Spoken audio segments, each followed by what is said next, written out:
कि तुम्हारी हर मुश्किलों का मुकम्मल जवाब मैं हूं। जरा समय निकाल कर पढ़ो, भारत का संविधान मैं हूं।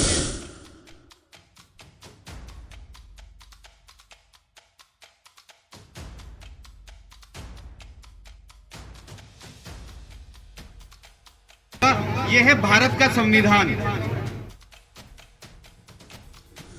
बनता है, बुराई लेता है, लेकिन जनसेवक को कभी बुराई नहीं मिलती। तो मैं जनसेवक बनना चाहता हूँ।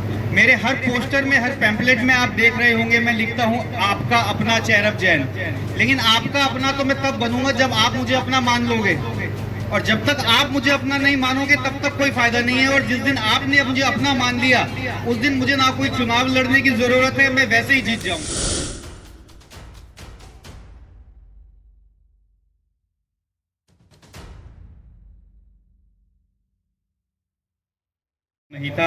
श्री स्वामी भूमानंद अस्पताल का धन्यवाद करना चाहूँगा। श्री विनय विषय हेल्थ केयर का धन्यवाद करना चाहूँगा।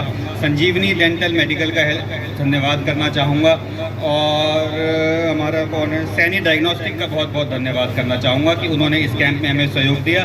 उनके सहयोग के बिना ये कैंप सक्षम नहीं। मैं एक बात आप लोगों के बीच में और करना चाहूँगा, जो मैं अपने दिल से बात करना चाहता हूँ कि कई लोग समझ रहे हैं कि इस कैंप के पीछे मेरा उद्देश्य शायद मेयर का चुनाव लड़ना है। तो ऐसा बिल्कुल नहीं है।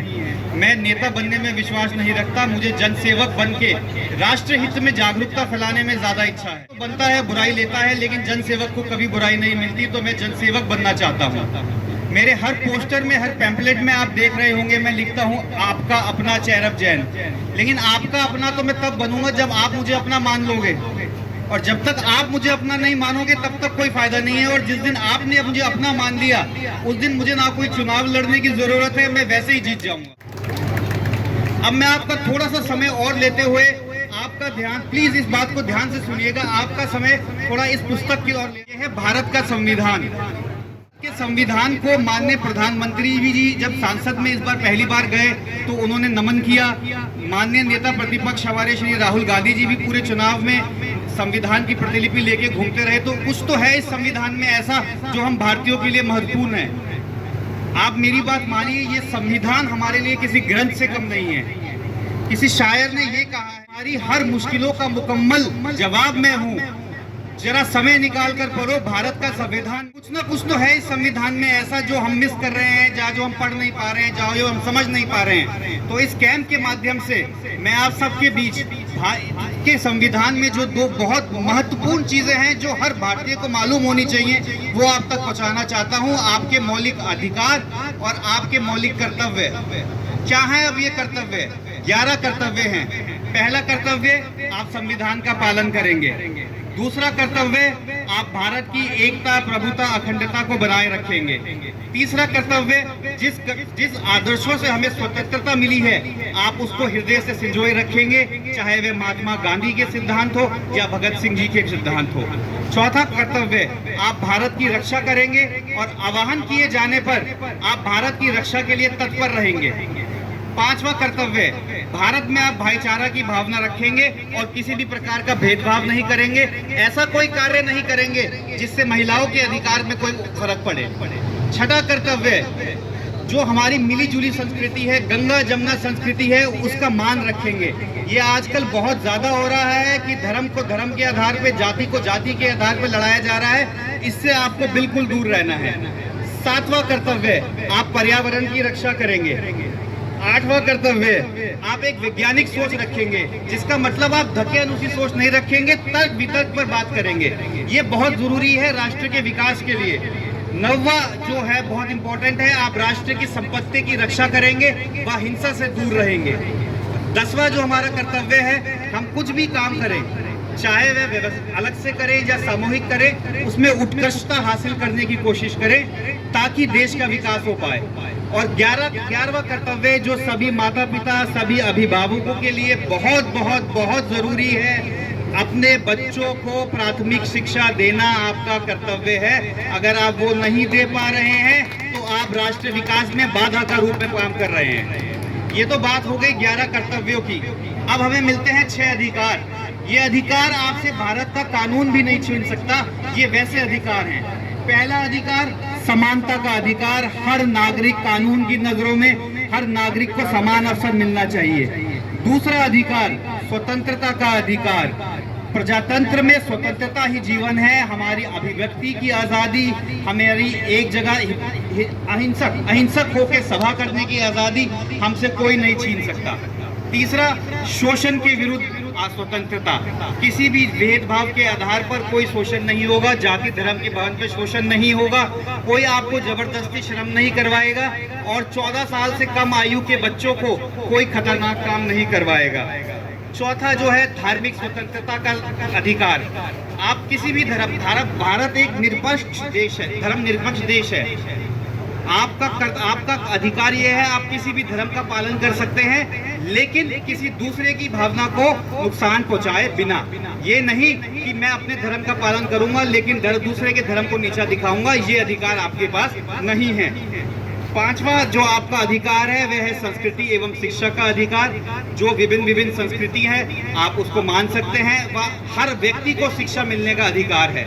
छठा अधिकार है आपका संविधानिक उपचारों का अधिकार, जिसका मतलब है यदि आपके अधिकारों में कोई बाधा बन रहा है या कोई बाधा बनने की कोशिश कर रहा है तो आप सर्वोच्च न्यायालय पे जाकर अप्रोच कर सकते हैं कि आपके अधिकारों का हनन हो रहा है और वह आपको आपके अधिकार दिलवाएंगे। तो ये 11 कर्तव्य और 6 अधिकार हर भारतीय के मन में रहने चाहिए, हर भारतीय को याद रहने चाहिए।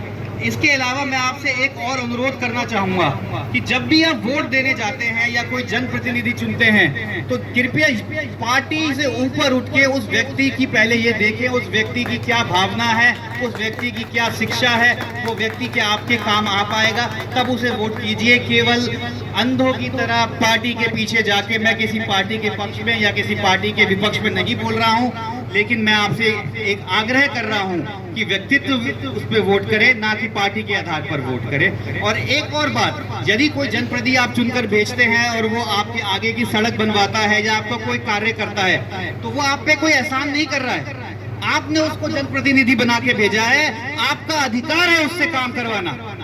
आप लोग समझते हैं वो आप पे एहसान कर रहा है, ऐसा नहीं है, उनका काम है ये कराना और आपने उसको बना के भेजा है, आप उस जनप्रतिनिधि से ऊपर हैं। तो ये सब बातें आप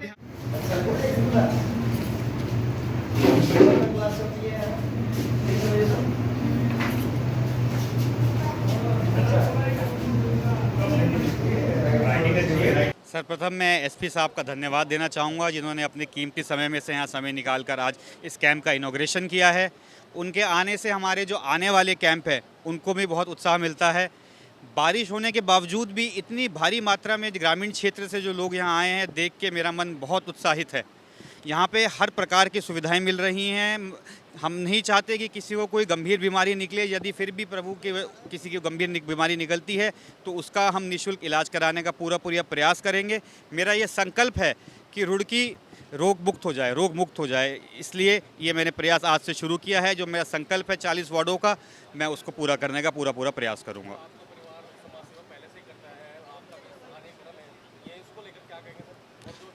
देखिए, समाज सेवा तो हर व्यक्ति का दायित्व है, ये हमारे मौलिक कर्तव्यों में भी लिखा गया है कि देश के लिए हमें जो कर सकते हैं हमें करना चाहिए। ईश्वर ने मुझे थोड़ा सक्षम बनाया है तो ये मेरा फ़र्ज़ बनता है कि मैं जो आदमी सक्षम नहीं है उसकी मदद कर पाऊँ। उसी के दिल की भावना को रखते हुए मैंने ये कैंपों का आयोजन किया है। शेरपुर से तो हमारा बचपन से लगाव रहा है, ये हमारा घर है एक तरीके से, यहाँ का हर सदस्य हमारे परिवार का सदस्य है, इसलिए हमने शुरुआत शेरपुर से करी है। आज फोनिक्स कॉलेज के चेयरमैन चेरब जैन जी के सौजन्य से जो आवश्यक औषधियाँ हैं, दवाएं हैं, वो भी निःशुल्क उपलब्ध कराई जा रही हैं। जिन माताओं या अन्य बुज़ुर्गों को आँखों की रोशनी की समस्या है, उन्हें उनके आई टेस्ट कराकर उनको स्पेक्टेकल्स भी फ्री ऑफ कॉस्ट दिए जा रहे हैं। साथ ही उनके द्वारा अवगत कराया गया है कि अगर उन्हें किसी उच्चतर चिकित्सा की आवश्यकता होगी उसके लिए भी वो सकारात्मक प्रयास करेंगे। ये अपने आप में बेहद ही सराहनीय कदम है और उनके इस प्रयासों के लिए उनको बहुत बहुत बधाइयाँ, ढेरों शुभकामनाएं और कोटि कोटि साधुवाद।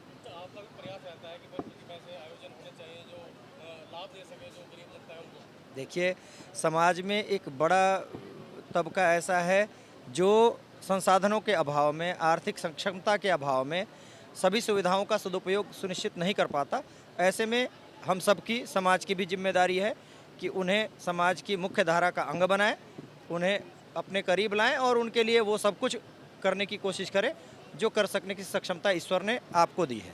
चेरब जैन जी का कहना है कि पूरी हुगली में वो ऐसा कैंप लगाने जा रहे हैं, मतलब 40 वार्ड है, 40 की 40 वार्ड में ऐसा ही कैंप लगेगा सर। ये बहुत बड़ी बात है और ये बहुत ही सकारात्मक कदम है।